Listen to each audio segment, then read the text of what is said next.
Hello friends, welcome back to my channel. আশা করি সবাই খুব ভালো আছো। আমি খুব ভালো আছি। তো আমার নতুন চ্যানেল সবাইকে ওয়েলকাম জানাই। তো চলো আজকে সানডে স্পেশাল চিকেন কারি বানানো যাক। তো আজকে একটু অন্যরকমভাবে বানাবো। আর আজকে চিকেন কারি বলতে আজকে চিকেনটা ছিল ক্যালভার। তো তোমরা কে কে জানো কমেন্টে জানিও যে ক্যালভার চিকেন কেমন খেতে হয়। তো আমার তো বেশ ভালো লাগে, আমার বাড়ির সবারই খুবই ভালো লাগে। তো করে দেখো, গ্যাস ওভেন অন করে দিয়েছি। একটা কড়াই বসিয়ে সরষের তেল গরম করতে দিয়েছিলাম। তেলটা গরম হতে ধুয়ে রাখা আলুগুলো দিয়ে লবণ দিয়ে হলুদ দিয়ে আর সামান্য পরিমাণ কাশ্মীরি লঙ্কা দিয়ে ভেজে বেশ লাল লাল করে তুলে নিচ্ছি। তো চলো সব কিছু দেখতে থাকো আর ভিডিওটা শেষ পর্যন্ত দেখবে, আশা করছি ভালো লাগবে। ভিডিওটি ভালো লাগলে অবশ্যই লাইক কমেন্ট শেয়ার করে দিও। আর যারা আমার চ্যানেল নতুন দেখে তারা আমার চ্যানেলটি সাবস্ক্রাইব করে দেবে, পাশে দেখা বেল আইকনটি ক্লিক করে দিও। তো চলো চিকেন ফ্রাইটা বানানো যাবে আর তোমরা দেখতে থাকো। আলুগুলো ভেজে তুলে নিয়েছি। এবার কড়াইয়ের তেলেতে সামান্য পরিমাণ চিনি, গোটা গরম মশলা, তেজপাতা, শুকনো লঙ্কা সব কিছু ফোড়ন দিয়ে দিচ্ছি। আর কিছুটা পরিমাণ গোটা জিরে দিচ্ছিলাম। তারপরে পেঁয়াজ কুচিগুলোর মধ্যে দিয়ে বেশ ভালোভাবে নাড়াচাড়া করে নিচ্ছি। বেশ যতক্ষণ না ব্রাউন কালারটা আসে ততক্ষণ ভাজতে থাকবো পেঁয়াজটা।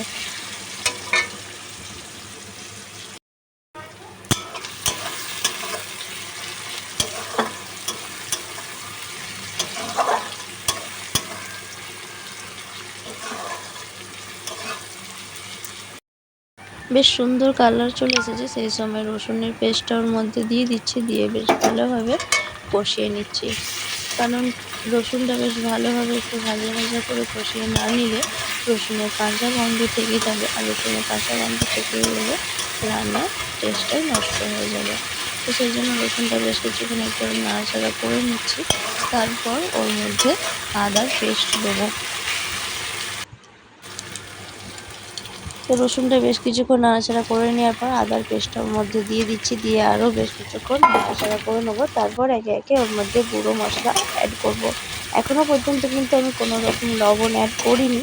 তো চলো দেখতে থাকো। এরপর এর মধ্যে দিয়ে দিচ্ছি কিছুটা পরিমাণ চেরা কাঁচা লঙ্কা। তো কাঁচা লঙ্কাটা দিয়ে দিচ্ছি। দিয়ে আর একটু বেশ ভালোভাবে নাড়াচাড়া করে নিচ্ছি। এরপর ওর মধ্যে হলুদ গুঁড়ো, জিরে গুঁড়ো, লঙ্কার গুঁড়ো, কাশ্মীরি লঙ্কার গুঁড়ো সব কিছু একে একে দিয়ে দেবো।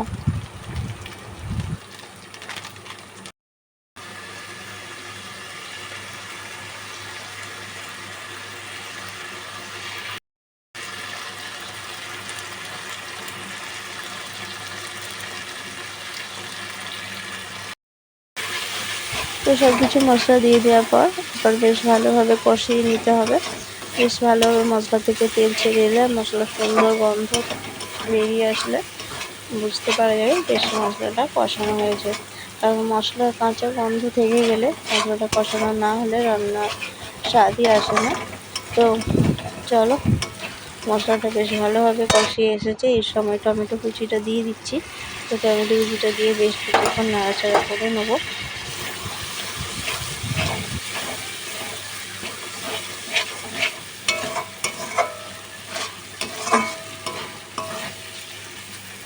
যেহেতু টমেটো কুচিটা দিলাম সেই জন্য কিছুটা পরিমাণ লবণ দিয়ে দিচ্ছি, কারণ লবণটা দিলে টমেটোটা বেশ নরম হয়ে আসে আর মশলা থেকে বেশ ভালোভাবে তেল ছেড়ে আসবে।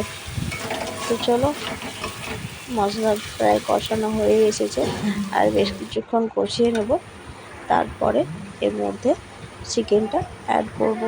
তো দেখো মশলা থেকে খুব সুন্দরভাবে তেল ছেড়ে এসেছে, দারুণ লাগছে দেখতে আর সুন্দর সেন্টও উঠেছে কিন্তু।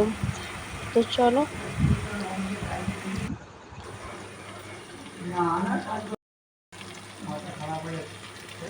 মশলাটা কিন্তু দেখেই লোভ চলে আসছে, তাই না?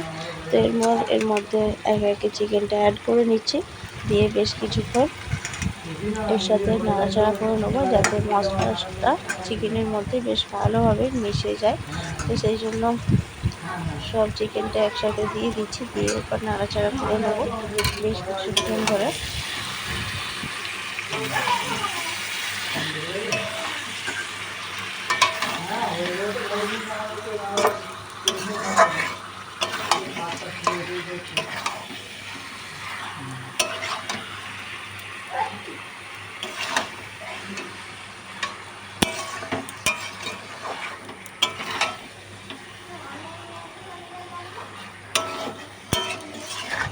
বেশ কিছুক্ষণ নাড়াচাড়া করে নিচ্ছি।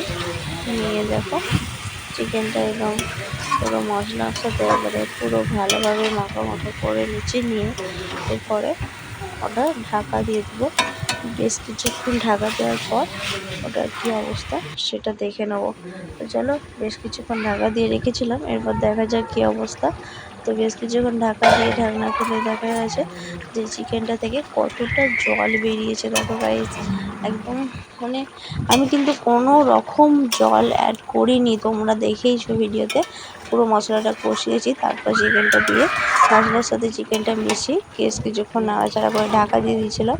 এরপর দেখো ঢাকনা খুলে দেখছি এতটা পরিমাণ জল বেরিয়েছে। তো চলো আরও বেশ কিছুক্ষণ ঢাকনা দিয়ে আবার বারবার ঢাকনা খুলে নাড়াচাড়া করে নেবো, যাতে এই জলটা বেশ ভালোভাবে শুকনো শুকনো হয়ে আসে। আর এইরকমভাবে কষালে রান্নার টেস্টটাও কিন্তু আলাদা হয়, আর চিকেনটাও বেশ ভালোভাবে কুক হয়ে যায়, প্রায় 70% মতো সেদ্ধ হয়েই আসে। তো চলো ঢাকনা দিয়ে কয়েকবার কষিয়ে নেওয়ার পর বেশ সুন্দরভাবে কষানো হয়ে গেছে। আর জলটাও দেখো কতটা জল ছিল, পুরো একদম জল শুকিয়ে একদম সুন্দরভাবে মশলাটা কষানো হয়ে এসেছে। তেলটাও বেশ দারুণভাবে ছেড়েছে, দেখেই একদম লোভ চলে এসেছে। আর কষা মাংস তো খেতেই আলাদা, মানে তার স্বাদই আলাদা লাগে। মাংসর ঝোলের থেকে কষাটাই বেশিরভাগ অনেকেরই বেশ ভালো লাগে। তো দেখো মাংসটা বেশ ভালোভাবে কষিয়ে নিয়েছি, আর দেখেই তো লোভ চলে আসছে, তাই না? এরকমভাবে মাংস রান্না করে নিচ্ছি। তো চলো এরপর আলুগুলো যেগুলো ভেজে রেখেছিলাম সেগুলো ওর মধ্যে দিয়ে নিচ্ছি, দিয়ে আরও বেশ কিছুক্ষণ নাড়াচাড়া করে নেবো। তারপর ওর মধ্যে যেহেতু একটু ঝোল বানাবো, তো জল অ্যাড করব, কারণ ঝোল না একটু ভালোভাবে করলে ভাতের সাথে মানে মেখে খাওয়ার মতো হবে না, যেহেতু এটা দুপুরের জন্য করছি। তোমরা চাইলে দুপুরের মানে লাঞ্চ ডিনার যে কোনো টাইমে খেতে পারো, ভাত বা রুটি যে কোনো কিছুর সাথে একদম দারুণ সুন্দর লাগবে। আমরা তো দুপুরে লাঞ্চে ভাতের সাথে খেয়েছিলাম, আর রাতে ডিনারেও কিছুটা রেখে দিয়েছিলাম, সেটা রুটি দিয়ে খেয়েছিলাম, গরম গরম রুটি, তার সাথে এরকম দুর্দান্ত স্বাদের চিকেন কারি আর স্যালাড নিয়ে নিয়েছিলাম রাতে।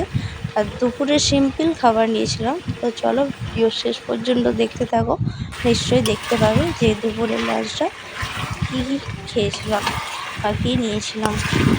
তো চিকেনটা আলুর সাথে বেশ কিছুক্ষণ কষিয়ে নিয়েছি, এরপর ওর মধ্যে জল অ্যাড করে নেবো।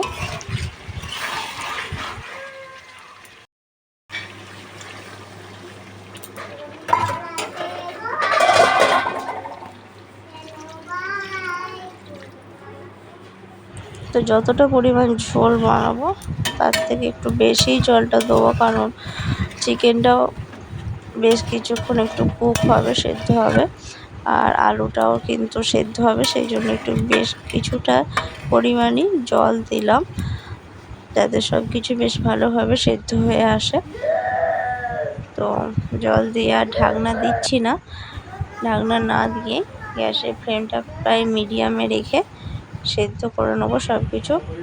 তারপর বেশ কিছুক্ষণ পরে চেরা কয়েকটা কাঁচা লঙ্কা অ্যাড করে দিচ্ছি, আর লবণটা তো স্বাদ মতো দিতেই হবে, পরিমাণ মতো একদম। লবণটা না দিলে রান্নার স্বাদটাই পাল্টে যায়, খেতে ভালো লাগে না নুন ঝাল না ঠিকঠাক থাকলে। তো চলো দুপুরের লাঞ্চ থেকে নিয়েছি দেখে নাও, ভাত আর একটা গন্ধরাজ লেবু, কলমি শাক ভাজা আর লাল লাল মাংসের ঝোল। তো আজকের মতো এটুকুই, টাটা।